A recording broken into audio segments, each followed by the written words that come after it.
Sir ಇನ್ನೊಂದು quick question sir. ಇದು ಹೇಳಿ. ಇಂಟರ್ಫೇಸ್ ಅಲ್ಲಿ ಒಂದು ಮಲ್ಟಿಪಲ್ ಇಂಟರ್ಫೇಸ್ ಇಂಪ್ಲಿಮೆಂಟ್ ಮಾಡ್ತೀವಲ್ಲ, ಈ ಒಂದ್ ಪ್ರಾಜೆಕ್ಟ್ ಸ್ಟಾರ್ಟಿಂಗ್ ಅಲ್ಲಿ ನಾನು 2 ಇಂಟರ್ಫೇಸ್ ಇಂಪ್ಲಿಮೆಂಟ್ ಮಾಡ್ದೆ ಅಂತ ಅನ್ಕೊಳ್ಳಿ. ಅದು ಇಂಪ್ಲಿಮೆಂಟ್ ಮಾಡಿ ಒಂದು ಕ್ಲಾಸ್ ಒಳಗಡೆ ಇಂಪ್ಲಿಮೆಂಟ್ ಮಾಡ್ತೀನಿ. ಅವಾಗ ಕ್ಲಾಸ್ ಇನ್ ರೆಫರೆನ್ಸ್ ಆಬ್ಜೆಕ್ಟ್ ಮಾಡಿ ಎರಡರದ್ದು ಫೀಚರ್ಸ್ ತಗೋಬೋದಾ ಸರ್, ಎ ಬಿ ಇದು, ಅಥವಾ ಒಂದು ಇವಾಗ ಎರಡು ಒಮ್ಮೆಲಿಗೆ ನಾನು ಒಂದೇ ಲೈನ್ ಬರೀತೀನಿ ಇಂಪ್ಲಿಮೆಂಟ್ ಅಂತ, ಎರಡರದ್ದು ಫೀಚರ್ಸ್ ತಗೋಬೋದಾ? ನಾನು ಎದಲ್ಲಿ ಏನ್ ಫಂಕ್ಷನ್ಸ್ ಬರ್ದಿರ್ತೀನಿ, ಬಿ ದಲ್ಲಿ ಏನ್ ಫಂಕ್ಷನ್ಸ್ ಬರ್ದಿರ್ತೀನಿ. ಸೊ ಒಂದು ಇಂಟರ್ಫೇಸ್ ಇದೆ, ಆಮೇಲೆ ಇನ್ನೊಂದು ಇಂಟರ್ಫೇಸ್ ಇದೆ, ಕರೆಕ್ಟಾ? ಎರಡು ಇಂಟರ್ಫೇಸ್ ಇದೆ. ಈ ಎರಡು ಇಂಟರ್ಫೇಸ್ ಅನ್ನ ಎಲ್ಲಿ ಇಂಪ್ಲಿಮೆಂಟ್ ಮಾಡಿದೀರಾ? ಇನ್ನೊಂದು ಕ್ಲಾಸ್ ಅಲ್ಲಿ ಮಾಡಿದೀರಾ, ಕರೆಕ್ಟಾ? ಈ ಡಯಾಗ್ರಾಮ್ ಕರೆಕ್ಟ್ ಇದೆನಾ? ಇನ್ನೊಂದು ಕ್ಲಾಸ್ ಅಲ್ಲಿ ಮಾಡಿದೀರಾ. So your question is what? Your question is ಇವಾಗ ಈ ಕ್ಲಾಸಿನ ಒಂದು ಆಬ್ಜೆಕ್ಟ್ ಮಾಡಿ ಬೇರೆ ಕ್ಲಾಸ್ ಅಲ್ಲಿ ಎರಡರದ್ದು ಫೀಚರ್ಸ್ ಇಂಪ್ಲಿಮೆಂಟ್ ಮಾಡಬಹುದಾ? ಇವಾಗ ಇಂಪ್ಲಿಮೆಂಟ್ ಮಾಡ್ಬೋದು. ಯಾಕಂದ್ರೆ ಈಗ ಉದಾಹರಣೆಗೆ ಇಂಟರ್ಫೇಸ್ 1 ಅಲ್ಲಿ ಒಂದು ಫಂಕ್ಷನ್ ಇದೆ ಅನ್ಕೊಳ್ಳಿ. ಏನಂತ? ಆಡ್ ಅಂತ ಒಂದು ಫಂಕ್ಷನ್ ಇದೆ. ಇಂಟರ್ಫೇಸ್ 2 ಅಲ್ಲಿ ಸಬ್ಸ್ಟ್ರಾಕ್ಟ್ ಅಂತ ಇದೆ. ಓಕೆ, ಇಂಟರ್ಫೇಸ್ ಅಲ್ಲಿ ಇಲ್ಲೇನ್ ನೀವು ಡಿಕ್ಲೇರ್ ಮಾಡಿದಿರಿ ಫಂಕ್ಷನ್ ಅನ್ನ, ಇದನ್ನ ಇಂಪ್ಲಿಮೆಂಟ್ ಎಲ್ಲಿ ಮಾಡ್ತೀರಾ? ಇಂಪ್ಲಿಮೆಂಟ್ ಕ್ಲಾಸ್ ಅಲ್ಲಿ ತಾನೇ ಮಾಡೋದು. ಇದನ್ನ ಇಲ್ಲೇ ಮಾಡ್ಬೇಕು ತಾನೆ ಇಂಪ್ಲಿಮೆಂಟ್. ಆಡ್ ಸಬ್ಸ್ಟ್ರಾಕ್ಟ್ ಎರಡು ಸೇಮ್ ರೆಫರೆನ್ಸ್ ತಗೊಂಡು ಆಬ್ಜೆಕ್ಟ್ ಕ್ರಿಯೇಟ್ ಮಾಡ್ತೀವಿ ಅಥವಾ ಅದರದ್ದು ರೆಫರೆನ್ಸ್ ತಗೊಂಡು ಮಾಡ್ತೀವಿ? ಸೊ ಇಂಟರ್ಫೇಸ್ ಅನ್ನೋದು ಹೆಂಗ್ ಗೊತ್ತ್ರಿ? ಇಂಟರ್ಫೇಸ್ ಹೆಂಗ್ ಅಂತಂದ್ರೆ ಒಂದು ಅಚ್ಚು ಇದ್ದಂಗ. ಅಚ್ಚು ಕನ್ನಡ ಪದ ಅಚ್ಚು, ಇಂಗ್ಲಿಷ್ ಅಲ್ಲಿ ಏನಂತಾರೆ? ಒಂದು ಫ್ರೇಮ್ ಇದ್ದಂಗ ಅದು. ಈಗ ನೀವು ಸೀಲ್ ಇರ್ತೀರಿ ನೋಡಿರಿ, ಈಗ ಎಲ್ಲರ ಆಫೀಸ್ನಾಗ ಗೌರ್ಮೆಂಟ್ದಾಗ ಸೀಲ್ ಹಾಕ್ತಾರಲ್ಲ, ಸ್ಟ್ಯಾಂಪ್ ಇದ್ರ ಮೇಲೆ ಸೀಲ್ ಓದ್ತಾರಲ್ಲ, ಇಂಟರ್ಫೇಸ್ ಅನ್ನೋದು ಒಂಥರ ಸೀಲ್ ಇದ್ದಂಗೆ. ಈ ಇಂಟರ್ಫೇಸ್ ಅಲ್ಲಿ ಇಂಪ್ಲಿಮೆಂಟೇಶನ್ ಇರುತ್ತಾ ಇಲ್ವಾ? ಇಂಪ್ಲಿಮೆಂಟೇಶನ್ ಇರುತ್ತಾ ಇಲ್ವಾ ಇಲ್ಲಿ? ಇಂಪ್ಲಿಮೆಂಟೇಶನ್ ಇರಲ್ಲ, ಬರೀ ಡೆಫಿನೇಷನ್ ಇದು ಡಿಕ್ಲರೇಷನ್ ಮಾತ್ರ ಇರುತ್ತೆ, ಕರೆಕ್ಟಾ? ಫಂಕ್ಷನ್ ಡಿಕ್ಲರೇಷನ್, ಇದು ಡೆಫಿನಿಷನ್ ಮಾತ್ರ. ಡೆಫಿನಿಷನ್ ಅಂದ್ರೆ ಇದು ಫಂಕ್ಷನ್ ಸಿಂಟ್ಯಾಕ್ಸ್ ಮಾತ್ರ ಇರುತ್ತೆ. ಅಲ್ಲಿ ಡಿಫೈನ್ ಮಾಡಿರಲ್ಲ, ಬರೀ ಡಿಕ್ಲೇರ್ ಮಾಡಿರ್ತೀವಿ. ಓನ್ಲಿ ಡಿಕ್ಲೇರ್ ಮಾಡಿರ್ತೀವಿ, ಫಂಕ್ಷನ್ ಅನ್ನ ಡಿಕ್ಲೇರ್ ಮಾಡಿರ್ತೀವಿ. There is no implementation. Implementation ಯಾರು ಮಾಡಬೇಕು? ಈ ಕ್ಲಾಸ್ ಅಲ್ಲಿನೇ ಮಾಡಬೇಕು. ಓಕೆ, ಇಂಪ್ಲಿಮೆಂಟೇಶನ್ ಕ್ಲಾಸ್ ಅಲ್ಲಿ ಆಯ್ತು.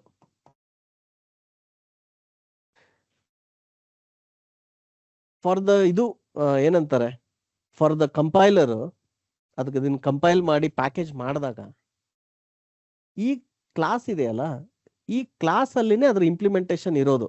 ಸೊ ಈ ಕ್ಲಾಸ್ ಅದೊಂದು ಆಬ್ಜೆಕ್ಟ್ ಕ್ರಿಯೇಟ್ ಆಗುತ್ತಲ್ಲ, ಈ ಆಬ್ಜೆಕ್ಟ್ಗೆ ಆ ಫಂಕ್ಷನ್ಸ್ ಆಕ್ಸೆಸಿಬಲ್ ಇದ್ದೇ ಇರುತ್ತೆ. ಅದು ಎಲ್ಲಿಂದಾದ್ರೂ ಇರಲಿ, ಆ ಆಬ್ಜೆಕ್ಟ್ ಅನ್ನ ನೀವು ಇನ್ನೊಂದು ಫೈಲ್ ಅಲ್ಲಾದ್ರೂ ಕ್ರಿಯೇಟ್ ಮಾಡಿ ಇನ್ನು ಎಲ್ಲೋ ಮಾಡಿದ್ರು ಸಹಿತ ಈ ಫಂಕ್ಷನ್ಸ್ಗಳು ಅಲ್ಲಿದ್ದೇ ಇರುತ್ತೆ.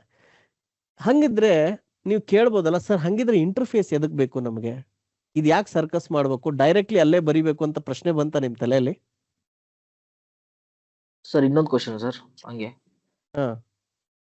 ಸರ್ ಅದೇ ಎರಡು ಇಂಟರ್ಫೇಸ್ ಅಲ್ಲಿ ಕಾಮನ್ ಮೆಥಡ್ ಇರುತ್ತೆ, ಆಮೇಲೆ ಸೇಮ್ ಆರ್ಗ್ಯುಮೆಂಟ್ ಪಾಸ್ ಮಾಡಿರ್ತೀವಿ.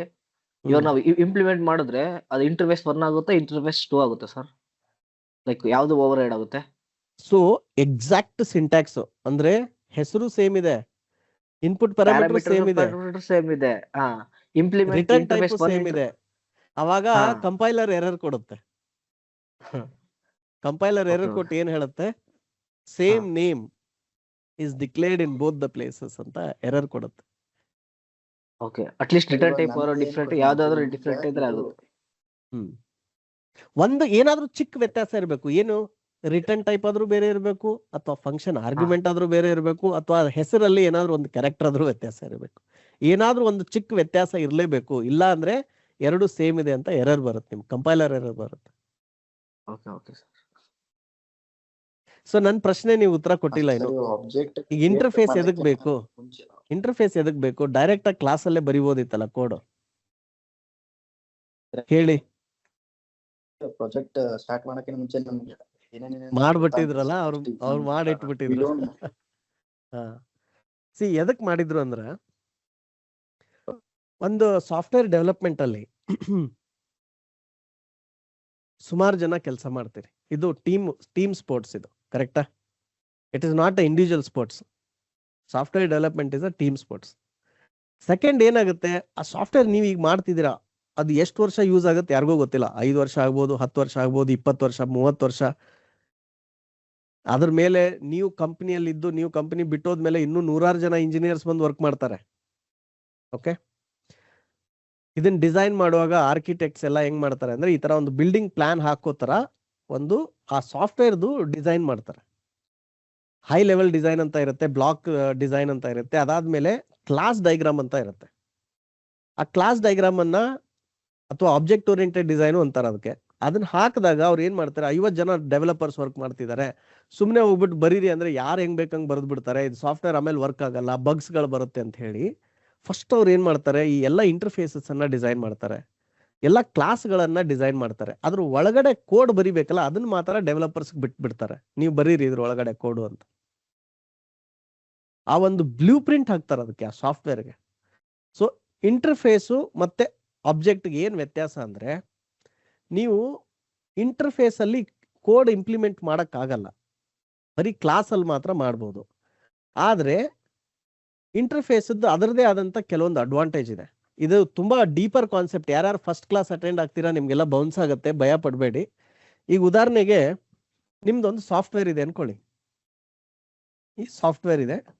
ಈ ಸಾಫ್ಟ್ವೇರ್ ಏನಂದ್ರೆ ಡೇಟಾನ ಒಂದು ಪರ್ಟಿಕ್ಯುಲರ್ ಕಂಪನಿ ಡೇಟಾ ಬೇಸ್ ಅಲ್ಲಿ ಸ್ಟೋರ್ ಮಾಡ್ತಾ ಇದೆ. ಉದಾಹರಣೆಗೆ ಇದು ಸೀಕ್ವೆಲ್ ಸರ್ವರ್ ಅಲ್ಲಿ ಸ್ಟೋರ್ ಮಾಡ್ತಾ ಇದೆ ಅನ್ಕೊಳ್ಳಿ. ನಾಳೆ ನಿಮ್ ಕ್ಲೈಂಟ್ ಬಂದು ಏನಂತಾರೆ, ನನಗೆ ಸೀಕ್ವೆಲ್ ಸರ್ವರ್ ಬೇಡಪ್ಪ, ನನಗೆ ಇದನ್ನ ಬೇರೆ ಡೇಟಾ ಬೇಸ್ಗೆ ಅಲ್ಲಿ ಸ್ಟೋರ್ ಮಾಡೋಣ ಇನ್ ಮೇಲಿಂದ ಅಂತಾರೆ. ಈಗ ಇನ್ನೊಂದು ಓಪನ್ ಸೋರ್ಸ್ ಡೇಟಾ ಬೇಸ್ ಏನಂತ ಇದೆ, ಮಾರಿಯಾ ಡಿಬಿ ಅಂತ ಇದೆ, ಆಯ್ತಾ.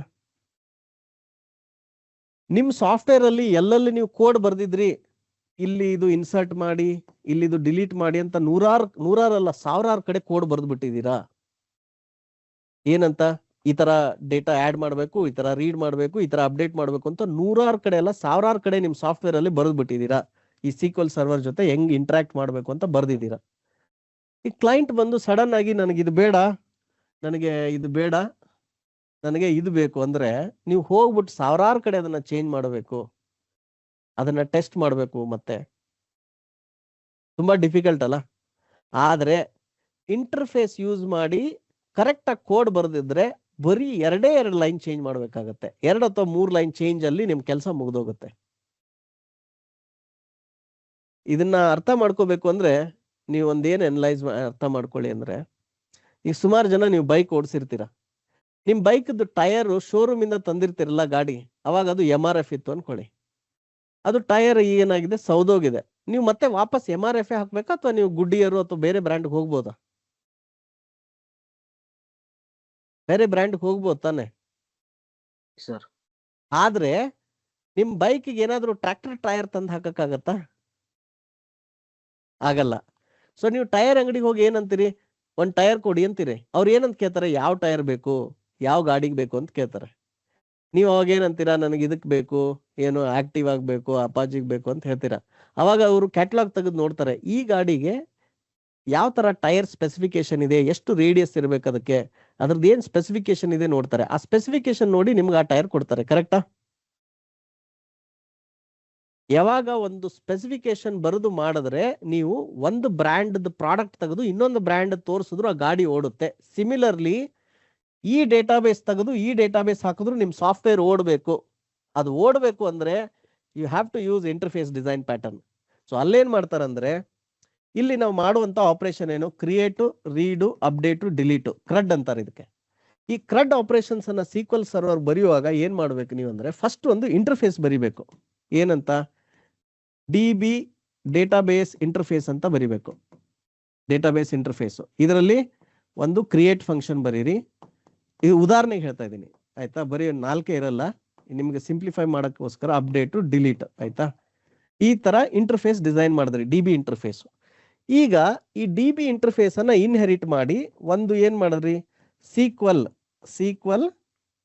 SQL DB ಆಪರೇಷನ್ ಅಂತ ಒಂದು ಕ್ಲಾಸ್ ಮಾಡಿ. ಮುಂದೆ ಇಲ್ಲೊಂದು ಏನ್ ಮಾಡಿ, ಮಾರಿಯಾ DB ಆಪರೇಷನ್ ಅಂತ ಮಾಡಿ. ಇನ್ನೊಂದು ಮಾರಿಯಾ DB ಆಪರೇಷನ್ ಅಂತ ಇನ್ನೊಂದು ಕ್ಲಾಸ್ ಮಾಡಿ. ಇಲ್ಲಿ ಏನ್ ಮಾಡಿ, ಆ ಮೆಥಡ್ ಗಳನ್ನ 4 ಮೆಥಡ್ ಹೇಳಿದ್ನಲ್ಲ, 4 ಮೆಥಡ್ ಅನ್ನ ಇಲ್ಲೂ ಇಂಪ್ಲಿಮೆಂಟ್ ಮಾಡಿರ್ತೀರ, ಇಲ್ಲೂ ಮಾಡಿರ್ತೀರ.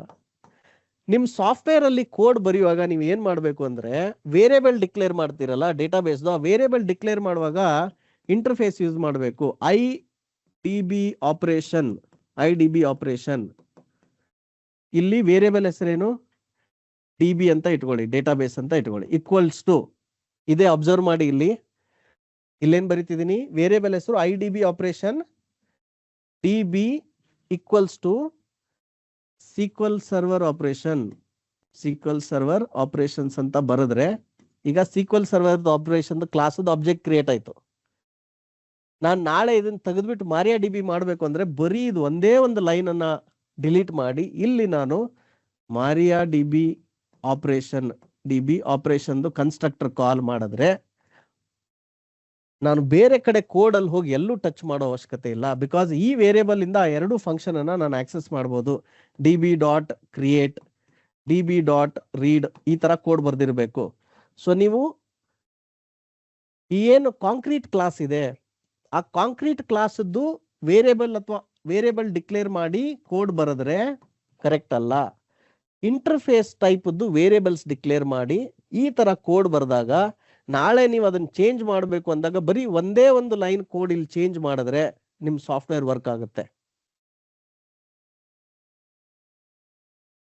ಇದು ಒಂದೇ ಅಡ್ವಾಂಟೇಜ್. ಎರಡನೇ ಅಡ್ವಾಂಟೇಜ್ ಡಿಪೆಂಡೆನ್ಸಿ ಇಂಜೆಕ್ಷನ್ ಅಂತ ಕಾನ್ಸೆಪ್ಟ್ ಬರುತ್ತೆ. ಈ ತರ ಕೋಡ್ ಬರೆದ್ರೆ ನಾಳೆ ನೀವು ಯೂನಿಟ್ ಟೆಸ್ಟಿಂಗ್ ಅಂತ ಬರುತ್ತೆ ಕೋಡ್ ಅಲ್ಲಿ. ಯೂನಿಟ್ ಟೆಸ್ಟಿಂಗ್ ಮಾಡುವಾಗ ನೀವು ಡೇಟಾಬೇಸ್ ಆಪರೇಷನ್ ಆದಾಗ ಅದು ಹೋಗ್ಬಿಟ್ಟು ಡೇಟಾಬೇಸ್ ಕನೆಕ್ಟ್ ಆದ್ರೆ ವರ್ಕ್ ಆಗಲ್ಲ. ಯೂನಿಟ್ ಟೆಸ್ಟ್ ಹೆಂಗ್ ವರ್ಕ್ ಆಗುತ್ತೆ ಅಂದ್ರೆ ಅದಕ್ಕೆ ಯಾವ ಕನೆಕ್ಷನ್ ಇರಲ್ಲ, ಎಲ್ಲ ಸಿಮ್ಯುಲೇಟ್ ಮಾಡಬೇಕು. ಬರೀ ನೀವು ಫಂಕ್ಷನ್ ಏನ್ ಬರ್ದಿದ್ದೀರಾ ಅದನ್ನ ಟೆಸ್ಟ್ ಮಾಡಬೇಕು. ಡಿಪೆಂಡೆನ್ಸೀಸ್ ಎಲ್ಲ ನೀವು ಮಾಕ್ ಮಾಡಬೇಕು ಅಥವಾ ಸಿಮ್ಯುಲೇಟ್ ಮಾಡಬೇಕು. ಅದನ್ನ ಮಾಡಬೇಕಾದ್ರೆ ಅವಾಗ್ಲೂ ಈ ಪ್ಯಾಟರ್ನ್ ಬೇಕಾಗುತ್ತೆ. ನಿಮ್ ಕೋಡ್ ಅನ್ನ ಆಟೋಮೇಷನ್ ಥ್ರೂ ಟೆಸ್ಟ್ ಮಾಡಬೇಕು ಅಂದ್ರೆ ಈ ಪ್ಯಾಟರ್ನ್ ಬೇಕಾಗುತ್ತೆ.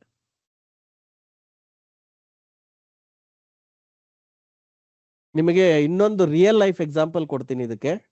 ನೀವು ಎಲ್ಲೇ ಪೇಮೆಂಟ್ ಹೋದ್ರೆ ಅಪ್ಲಿಕೇಶನ್ ಅಲ್ಲಿ ನಾ ಪೇ ಮಾಡ್ತೀನಿ ಅಂದ ತಕ್ಷಣ ನಿಮ್ಗೆ ಮಲ್ಟಿಪಲ್ ಆಪ್ಷನ್ಸ್ ಕೊಡುತ್ತೆ. Phone pay, Google pay, Bharat pay, ಅದು ಇದು ಆಯ್ತಾ. ಆ ಎಲ್ಲಾ ಆಪ್ಗಳಲ್ಲೂ ಈ 4 ಆಪರೇಷನ್ಸ್ ಇದೆ. ಏನು?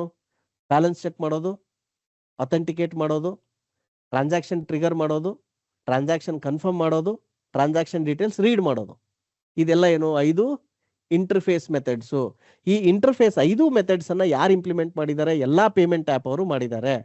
ಹಿಂಗಾಗಿ ಅದನ್ನ ನೀವು ಯಾವ್ದು ಚೂಸ್ ಮಾಡಿದ್ರು ಅದನ್ನ ಇನ್ವೋಕ್ ಮಾಡಬಹುದು, ಎಕ್ಸಿಕ್ಯೂಟ್ ಮಾಡಬಹುದು. ಇದು ಒಂದು real life example. Run time ಅಲ್ಲಿ ನೀವು ಚೂಸ್ ಮಾಡಿ ಎಕ್ಸಿಕ್ಯೂಟ್ ಮಾಡ್ತಿದ್ದೀರಾ. ಈ ಕೇಸಲ್ಲಿ ನಾವೇನಂತಿದೀವಿ, ಇಲ್ಲ ನಮ್ಗೆ ಡಿ.ಬಿ ಬೇಡ, ಇದು ಬೇಕು ಅಂತ ಹೇಳ್ತಾ ಇದೀವಿ. ಸೊ ಇಂಟರ್ಫೇಸ್ ಡಿಸೈನ್ ಪ್ಯಾಟರ್ನ್ ಇದೆಯಲ್ಲ, ತುಂಬಾನೇ ಇಂಪಾರ್ಟೆಂಟ್. ನೀವು ಒಂದು ಒಳ್ಳೆ ಸಾಫ್ಟ್ವೇರ್ ಇಂಜಿನಿಯರ್ ಆಗಬೇಕು ಅಂದ್ರೆ ಇಂಟರ್ಫೇಸ್ ಡಿಸೈನ್ ಪ್ಯಾಟರ್ನ್ ಅನ್ನ ಚೆನ್ನಾಗಿ ಕಲೀರಿ. ಅದನ್ನ ನಮ್ಮ PCS ಕೋರ್ಸ್ ಅಲ್ಲಿ ತುಂಬಾ ಡೆಪ್ತ್ ಅಲ್ಲಿ ಹೇಳಿದೀನಿ. ಅದನ್ನು ಇದನ್ನ ಮಾಡಿ ಕೇಳಿ, ಮತ್ತೆ ಡೌಟ್ಸ್ ಇದ್ರೆ ವಿ ಕ್ಯಾನ್ ಡಿಸ್ಕಸ್ ಫರ್ದರ್.